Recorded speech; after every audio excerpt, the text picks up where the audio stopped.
हम लोग class seventh geography का पहला चैप्टर पढ़ेंगे जिसका नाम है इन्वायरमेंट। ज्योग्राफी में जियो वर्ड से बना है। ज्योग्राफी जियो का मतलब होता है अर्थ, इसलिए हम लोग ज्योग्राफी में अर्थ से रिलेटेड चीज़ों के बारे में स्टडी करते हैं। तो हम लोग आज इन्वायरमेंट के बारे में पढ़ेंगे। यहाँ पे आपको डिफ़ाइन करने की कोशिश की गई है कि whatever you see in around your surrounding is called environment. मतलब कि जो कुछ भी आप अपने आसपास देखते हैं उसे इन्वायरमेंट कहते हैं।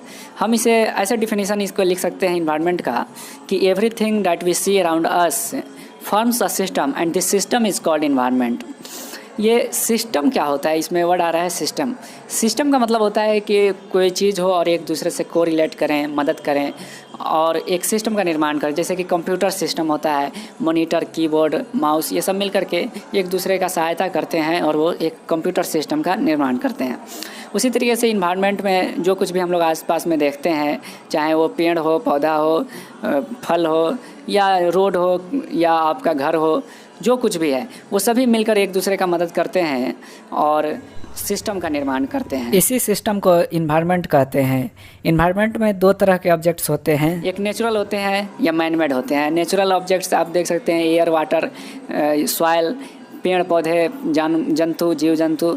और मैनमेड भी चीज़ें हैं जैसे कि कार और हम लोग जो व्हीकल्स यूज़ करते हैं या और भी जैसे कि मकान हो गया, तो ये सब मैनमेड चीज़ें हो गई।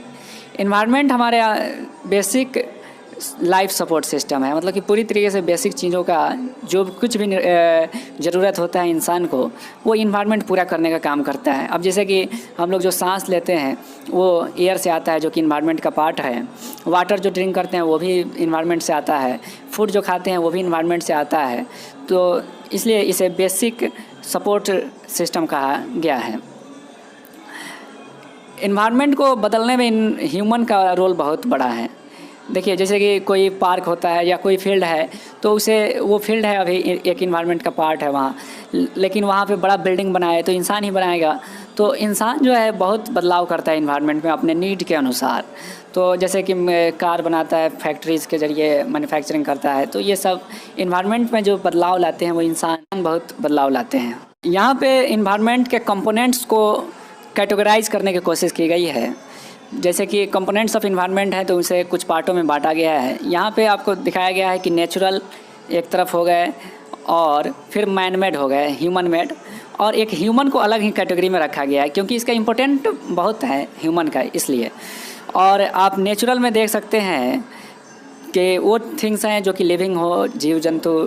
तो लिविंग थिंग्स जैसे कि आप देखिएगा, फिर लैंड, यह भी नेचुरल के द्वारा प्राकृतिक रूप से बनाया गया है। एयर भी प्रकृति के द्वारा बनाया गया है, वाटर भी। तो ये सभी नेचुरल थिंग्स हो गए, नेचुरल कंपोनेंट्स ऑफ इन्वायरमेंट, ये सभी हो गए। फिर आपको ह्यूमन मेड, इंसान बनाता है, बिल्डिंग्स बनाता है, पार्क्स इंसान बनाता है, ब्रिज बनाता है, रोड्स बनाता है, मोनूमेंट्स बनाता है एंड इंडस्ट्रीज़ बनाता है। तो ये सभी जो है आपको ह्यूमन मेड इन्वायरमेंट के कंपोनेंट हो गए। मोनूमेंट्स मतलब होता है कि कोई ऐसा चीज़ जैसे कि ताजमहल हो गया जिसे लोग देखने जाएँ, ऐसा बिल्डिंग जिसे लोग देखने जाएँ, घूमने जाएँ, तो उसे मोनूमेंट्स कहा जाता है। यहाँ पे ह्यूमन को कैटेगराइज करने की कोशिश की गई है। जैसे कि आप इंडिविजुअल ह्यूमन होते हैं, तो आप अकेले कोई इंसान हो तो उसे इंडिविजुअल कहा गया है। और फिर फैमिली, परिवार हो जाता है, 2-4 सदस्य घर के, तो उसे परिवार कहा जाता है। फिर जब 2-4 फैमिलीज़ मिलते हैं तो वो कम्युनिटीज़ बना लेते हैं, जैसे कि एक गांव होता है। फिर रिलीजन आप देखे होंगे, धार्मिक लोग इस्लाम, हिंदू, मुस्लिम होते हैं। और फिर एजुकेशन सिस्टम, जैसे बच्चे पढ़ने जाते हैं क्लास में तो वो एजुकेशन से। फिर इकोनॉमी में, जैसे कि बाज़ार में लोग मार्केट में जाते हैं तो इसे इकोनॉमी कहा गया है। और स्टेट के आधार पे, ये पॉलिटिकल सिचुएशन के आधार पे, जैसे इंडिया हो गया, तो ये इस तरीके से बांटा गया है। यहाँ पे फेनोमेना वर्ड आया है, इसका मतलब होता है दृश्य। तो जो कि इन्वायरमेंट है अपना, ये ह्यूमन मेड या नेचुरल थिंग्स का कम्बिनेशन है, ठीक है। या तो ह्यूमन मेड थिंग्स हैं इन्वायरमेंट में या प्राकृतिक रूप से हैं, तो इसलिए इसे combination of human made and natural कहा गया है। और इन्वायरमेंट को, जो नेचुरल इन्वायरमेंट है, उसे एक और तरीके से डिवाइड किया जाता है बायोटिक एंड एबायोटिक में। बायोटिक उसे कहा जाता है जो लिविंग हो, लिविंग थिंग्स हो, जैसे कि प्राकृतिक रूप से बनाया हुआ चीज़ जो कि लिविंग हो, जैसे प्लांट्स एंड एनिमल्स, तो उसे बायोटिक कहा जाता है। बायोटिक में बायो वर्ड छिपा हुआ है, तो बायो का मतलब ही होता है लाइफ, तो इससे आप समझ सकते हैं। फिर ए बायोटिक, किसी भी चीज़ में और लग जाता है ए तो उसका बायोटिक का उल्टा हो जाएगा। तो इसलिए नॉन लिविंग थिंग्स जो भी हैं, जैसे कि प्रकृति के द्वारा लैंड है, वाटर है, एयर है, ये सब ए बायोटिक में आपके आ जाएंगे। यहाँ पे इन्वायरमेंट का वर्ड ओरिजिन बताया गया है कि ये कहाँ से आया हुआ है। तो ये इन्वायरमेंट जो है फ्रेंच वर्ड से आया था, इन्विरोनर से। तो इसका मीनिंग होता है नेबरहुड, मतलब कि पड़ोसी। तो जो भी आस पड़ोस में है तो उसी से ये इन्वायरमेंट वर्ड बना था। अब आइए नेचुरल मेड इन्वायरमेंट को डिटेल में पढ़ते हैं। इसमें कुछ टर्म्स हैं, lithosphere, biosphere, atmosphere and hydrosphere. ये सभी टर्म्स का डिफिनीसन मैंने क्लास 6 के 5th एंड 6th चैप्टर में बहुत अच्छे तरीके से बताया हुआ है। तो ऊपर आई पे क्लिक करके देख सकते हैं। एक चैप्टर का नाम है major landforms of the earth and एक चैप्टर का नाम है major domains of the earth. तो ऊपर आई पे क्लिक करके वो देख लें तो आपको ये कन्फर्म अच्छा तरीके से आ जाएगा। पहले लिथोस्फीयर के बारे में थोड़ा सा पढ़ते हैं। तो अर्थ जो है पूरी तरीके से हार्ड नहीं है, अंदर में तो लिक्विड टाइप से भी है। तो ऊपरी जो लेयर है अर्थ का, जो कि क्रस्ट, अर्थ का क्रस्ट है, वो चैप्टर आप देखिएगा तो इसमें क्लियर हो जाएगा। तो वो हार्ड लेयर, उसमें आपको रॉक्स मिलते हैं, जैसे कि आप मिट्टी को कोड़ के नीचे जाइएगा तो रॉक्स मिलेंगे। फिर कहीं कहीं से खनिज भी निकलते हैं, मिनरल्स। तो ये मिनरल से निकाले जाते हैं, उसी से पेट्रोल डीजल भी निकलता है। आप कोयला मिनरल्स आप सुने होंगे, तो ये सब निकलते हैं।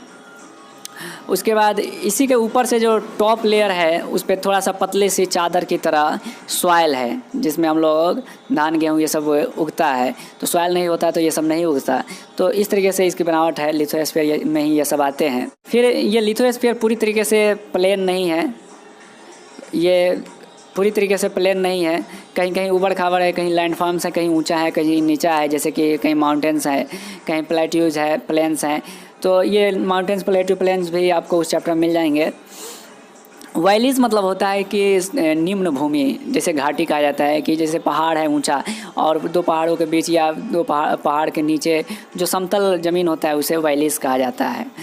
फिर आपको कॉन्टिनेंट्स भी और ओशियंस का भी डिफिनीसन वहाँ मिल जाए। और कॉन्टिनेंट्स और ओशियंस में भी ऐसा नहीं है कि प्लेन सतह है, प्लेन नहीं है, कहीं ऊंचा है कहीं नीचा है। जबकि कुछ तो पहाड़ भी हैं कॉन्टिनेंट्स में भी ही, जो कि पहाड़ की तरह निकले हुए हैं, लेकिन वाटर के ऊपर नहीं आते हैं वो लोग। तो अंदर से ही सबमर्ज्ड आपको मिलेंगे पहाड़। अब ज़रा सोचिए, मान लीजिए लिथोस्फीयर नहीं होता तो क्या होता। ना हम लोग धान गेहूँ उगा पाते, ना खा पाते, ना खनिज मिनरल्स हम लोग ले पाते। लोहा और ये सब भी, कॉपर, ये एल्युमिनियम, ये सभी खनिज के ही हैं। तो ये सब भी हम लोग को नहीं मिलता। और बकरियाँ चरती भी नहीं, ग्रास भी नहीं होता। और तो ये सब जो है इस लिथोस्फीयर की वजह से है, इसलिए ये लिथोस्फीयर इम्पोर्टेंट है। और ह्यूमन सेटलमेंट के लिए जैसे बिल्डिंग्स बनाते हैं तो ये भी हम लोग सॉइल पे ही बनाते हैं, मतलब कि ये लिथोस्फीयर पे ही बनाते हैं। तो इसलिए ये लिथोस्फीयर का इम्पोर्टेंस ये सब है। यहाँ पे वर्ड है डोमेन। डोमेन मतलब होता है क्षेत्र।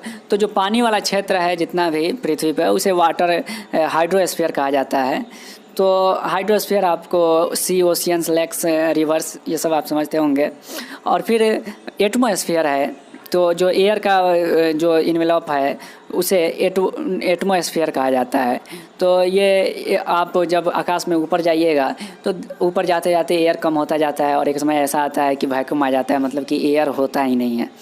तो जो ये एयर है इसे ग्रेविटेशनल फोर्स, जैसे कि हम लोगों को खींच करके रखे हुए है धरती पे, उसी तरीके से ये ग्रेविटेशनल फोर्स एयर को भी बाइंड करके रखे हुए है अपने अंदर में। अगर ग्रेविटी ख़त्म हो जाए पृथ्वी के पास से तो ये एयर ब्लैंकेट जो है ये ख़त्म हो जाएगा एटमॉस्फेयर, और फिर हम लोग सांस नहीं ले पाएंगे, मर जाएंगे। तो इसलिए ग्रेविटी का भी इम्पोर्टेंस है। और फिर एटमॉस्फेयर का तो कितना इम्पोर्टेंस है, ऑक्सीजन हमें मिलता है इस एटमॉस्फेयर से। तो ये भी एटमॉस्फेयर इन्वायरमेंट का पार्ट है। और सबसे ख़ास बात कि ये एटमॉस्फेयर हम लोगों को यूवी रेज से बचाता है। तो जो सन से रेज निकलते हैं, कुछ घातक रेज होते हैं जो हम लोग को स्किन कैंसर या स्किन डिजीजेस कॉज कर सकते हैं, उन रेज को एटमॉस्फेयर में जो ऊपरी सतह होता है, ओजोन लेयर उसमें रहता है, पढ़िएगा। तो ओजोन लेयर जो होता है वो क्या करता है, उसे एब्जॉर्ब कर लेता है, तो उसे धरती पे नहीं आने देता है, जिसकी वजह से ये बीमारियां हम लोग को नहीं होती है। यहाँ पे दो टर्म का जिक्र किया गया है, वेदर एंड क्लाइमेट। तो ये एटमॉस्फेयर में जो बदलाव आते हैं उसी की वजह से ये इन वेदर एंड क्लाइमेट में बदलाव आते हैं। तो वेदर एंड क्लाइमेट के बारे में हम लोग इसके चैप्टर होंगे वेदर एंड क्लाइमेट, उसमें हम लोग खूब डिटेल में पढ़ेंगे। अभी इतना समझ लीजिए कि वेदर जो होता है वो शॉर्ट टाइम के लिए होता है, छोटे समय के लिए होता है। वेदर का हिंदी मौसम होता है, ठीक है। तो जैसे कि आप देखे होंगे क्लाउडी वेदर हो जाता है, जैसे ऊपर आकर के बादल घेर लेते हैं तो इसे क्लाउडी वेदर कहा जाता है। रेनी वेदर अगर बादल घेर ले उसी समय बारिश होने लगे 2-3 घंटे या 1 घंटे के अंतराल में, तो ये छोटे समय में होता है। फिर हो सकता है कि बादल साफ़ हो जाए और फिर सूरज दिखाई देते हैं, सन्नी वेदर कहा जाता है। फिर जाड़े के मौसम में फॉगी वेदर आप देखे होंगे, फॉग्स आ जाते हैं। तो ये सब वेदर हो गए। और क्लाइमेट होता है कि ये 2-3 महीने तक लास्ट करता है, 2-3 महीने तक रहता है। जैसे कि आप विंटर का क्लाइमेट आता है तो जाड़ा ही रहता है, ठंड ही लगता है कुछ महीनों तक। फिर गर्मी का मौसम आता है, फिर उसी तरीके से बरसात का मौसम आता है। तो ये क्लाइमेट हो गया। ये क्लाइमेट का मतलब एक्चुअली जलवायु होता है। बायोस्फीयर मतलब बायो का मतलब ही होता है लाइफ, तो स्फीयर ऑफ लाइफ मतलब ऐसा जगह जहाँ पे लाइफ पॉसिबल हो, तो उसी को बायोस्फीयर कहा जाता है। वैसे इस टर्म में देखें तो एटमॉस्फेयर और हाइड्रोस्फीयर और लिथोस्फीयर होता है। इन तीनों के बीच में, जैसे कि आप एटमॉस्फेयर का कुछ पार्ट, हाइड्रोस्फीयर का कुछ पार्ट और लिथोस्फीयर का कुछ पार्ट को मिला करके बायोस्फीयर कहा जाता है, जिसमें लाइफ पॉसिबल होता है। जैसे कि एटमॉस्फेयर में आप कुछ हाइट तक जाइएगा वहाँ तक लाइफ पॉसिबल है, उसके बाद आप जाइएगा तो मर जाइएगा। फिर नीचे पृथ्वी में जाइएगा तो 100 मीटर के आसपास जाने पे बैक्टीरिया मिलते हैं, उसके बाद तो मर ही जाते हैं, तो उसके बाद लाइफ पॉसिबल नहीं है। तो ये हो गया। और वाटर में भी लिविंग क्रिएचर्स मिलते हैं, तो इन तीनों को मिला करके बायोस्फीयर कहा जाता है। यहाँ पे इकोसिस्टम के बारे में दिया गया है। इकोसिस्टम को बहुत बड़ा डिफिनेशन यहाँ दिया गया है। आप छोटे में लिख सकते हैं कि the system formed by interaction of living organisms and non living component of the environment is called ecosystem. देखिए इंटरैक्शन इसमें वर्ड आया हुआ है। इंटरैक्शन का मतलब होता है कि एक दूसरे से जैसे कि इंटरैक्ट करना। अब जैसे कि आप सांस लेते हैं तो ऑक्सीजन लेते हैं और कार्बन डाइऑक्साइड छोड़ते हैं, फिर प्लांट्स उस कार्बन डाइऑक्साइड को लेते हैं और फिर ऑक्सीजन छोड़ते हैं, फिर उस ऑक्सीजन को आप लेते हैं। तो इस तरीके से एक इंटरैक्शन है प्लांट्स एंड एनिमल्स के बीच में। और उसी तरीके से फूड के लिए भी है, तो इसी को इंटरैक्शन कहा जाता है, एक दूसरे से जुड़ा होना, इंटरैक्ट करना। तो ये इकोसिस्टम कहा जाता है। इकोसिस्टम 2 तरीके से हो सकता है। मैन मेड इकोसिस्टम हो सकता है या नेचुरल इकोसिस्टम हो सकता है। नेचुरल इकोसिस्टम वो होगा जैसे कि पॉन्ड, एक तालाब देखे होंगे जिसमें बहुत तरीके के मछलियाँ और फिर मेढक, सांप ये सब रहते हैं। सभी एक दूसरे से इंटरैक्ट करते हैं, एक दूसरे को कोई खाता है फिर वो उसको खाता है। फिर प्लांट्स भी उसमें रहते हैं जो कि ऑक्सीजन छोड़ते हैं, फिर एनिमल उसे लेते हैं। तो ये इंटरैक्शन है और एक सिस्टम बना रहे हैं वो सभी मिलकर एक पॉन्ड में। तो एक पॉन्ड इकोसिस्टम, नेचुरल इकोसिस्टम का एग्जाम्पल आपको मिल जाएगा। उसी तरीके से बड़ा सा रेन फॉरेस्ट जैसे कि एक जंगल है, तो उसमें भी एक ऑर्गेनिज्म दूसरे ऑर्गेनिज्म से इंटरेक्ट करते हैं, तो वो भी एक लार्ज रेन फॉरेस्ट को आप इकोसिस्टम बोल सकते हैं। उसी तरीके से डिजर्ट एरिया, मान लीजिए कोई खास एरिया डिजर्ट का, तो वहाँ पे इंटरेक्शन, तो ये बोल सकते हैं। इसी तरीके से मैन मेड इकोसिस्टम भी होता है, जैसे कि इस इमेज में आप देख सकते हैं एक्वेरियम कहा जाता है। तो इसमें मछलियों को रखा जाता है, फिर उससे जुड़े जीवों को रखा जाता है ताकि मछली को खाना मिल सके। फिर वो जो सांस छोड़े उसे प्लांट्स भी रखे जाते हैं ताकि प्लांट्स उसे ऑक्सीजन को ले लें। तो इस तरीके से जो है साइंटिस्ट के द्वारा ये सब बनाया जाता है। आप कोई पार्क गए होंगे घूमने तो उसमें एक्वेरियम देखने को मिला होगा, तो उसे मैन मेड एक्वेरियम कहा जाता है, मैन मेड इकोसिस्टम उसे आप कह सकते हैं। 5 जून को पूरे देश में हर साल वर्ल्ड इन्वायरमेंट डे मनाया जाता है, ठीक है। तो इन्वायरमेंट का दिन ये मनाया जाता है 5 जून को, याद रखिएगा क्योंकि ये एग्ज़ाम्स में पूछे जाते हैं। फिर पहले बार्टर सिस्टम चलता था, यहाँ पे बार्टर सिस्टम लिखा हुआ है।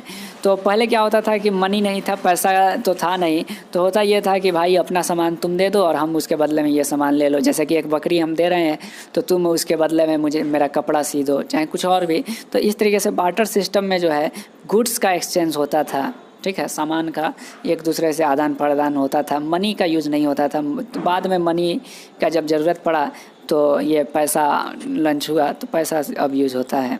अब आइए ह्यूमन इन्वायरमेंट को पढ़ते हैं। तो ह्यूमन बहुत ही इम्पोर्टेंट है इन्वायरमेंट में। तो ये अपने ज़रूरत के अनुसार ह्यूमन जो है इन्वायरमेंट में बदलाव करते हैं। जैसे कि आप देख सकते हैं पहले वाले जो पुराने ह्यूमंस थे उन्हें कुछ खास नहीं आता था, वो इन्वायरमेंट से कोरिलेट करके रहते थे, जो भी मिलता था फल फूल वो सब खाते थे और रहते थे। लेकिन धीमे धीमे हुआ यूँ कि ये लोग सीख गए क्रॉप्स ग्रो करना और एनिमल्स को पालतू बनाने लगे, पालने लगे, फिर उसे खाने लगे। फिर उसी तरीके से व्हील का आविष्कार हो गया और एक जगह से दूसरे जगह लोग जाने आने में आसानी हो गई, ट्रांसपोर्ट बढ़ गया। फिर बार्टर सिस्टम आया, एक दूसरे से लोग एक्सचेंज करने लगे, कम्युनिटी में लोग रहने लगे। फिर उसी तरीके से ट्रेड बढ़ गया। क्या हुआ कि लोग अब एक जगह से दूसरे जगह जा कर के कुछ सामान बेचने लगे, जो वहाँ का सामान नहीं होता था उसे ख़रीद के लाने लगे। उसके बाद इंडस्ट्रियल रेवोल्यूशन आया। तो इंडस्ट्रियल रेवोल्यूशन कहा जाता है कि शॉर्ट समय में बड़ा चेंज हो, तो इंडस्ट्री आने लगी, इंडस्ट्री बनने लगा, बहुत सारे इंडस्ट्रीज़, तो बहुत तरह से प्रोडक्शन बढ़ गए। फिर ट्रांसपोर्ट में भी सुधार आया, एक जगह से दूसरी जगह जाना आसान हो गया। अब तो इतना आसान हो गया कि एयरवेज भी आ गए, फ़्लाइट से लोग जाने लगे जल्द जल्द। फिर उसके बाद इन्फॉर्मेशन का रेवोल्यूशन हुआ, जैसे कि इन्फॉर्मेशन आज हम लोग सेकंड में एक दूसरे जगह बात कर सकते हैं, बल्कि फ़ोटो देख देख के बात कर सकते हैं। तो यह सब मॉडिफिकेशन आए और जितना ही ह्यूमन डेवलपमेंट बढ़ा, जितना ही ह्यूमन डेवलप्ड हुआ, उतना ही ये इन्वायरमेंट को ख़तरा पहुंचाने लगा, इन्वायरमेंट के साथ खिलवाड़ करने लगा कहा जाए तो।